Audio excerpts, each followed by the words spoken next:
So this policy is also a deny effect, but in this one we have to work with arrays, right? The list of values.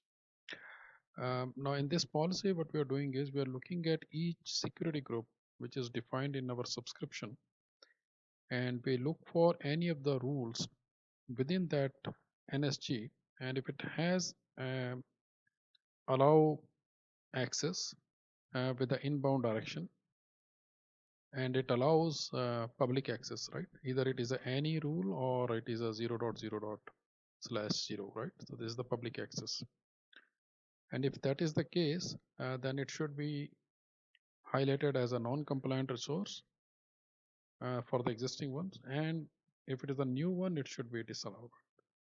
So the way we work with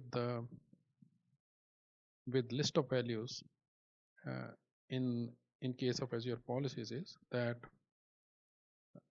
we define them using the star, right? So the resource that we want to work with, we have to define that using a star.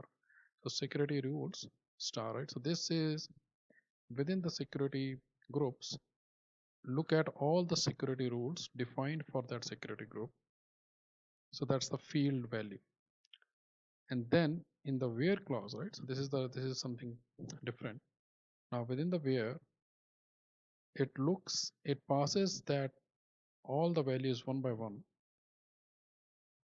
and try to see if the conditions are met or not, right? So all these three conditions are verified for each security rule within a given security group. If the condition is met, the count variable is incremented by 1 for that security group. And finally, what we do is in the if condition itself, we say if the count is greater than 0, so that means we have found an inbound rule with a public access, then the effect is denied, right? So if we found any security group with a single rule or single or one or more rule with a public access, then that is a non-compliant resource. This is what we are doing here, right?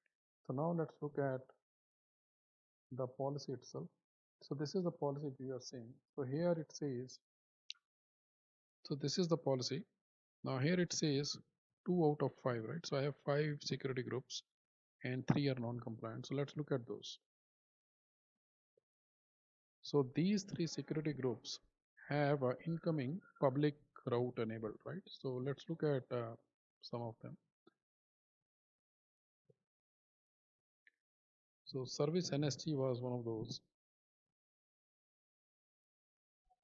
right? If you see here, there is an incoming route with a source of 0.0, right?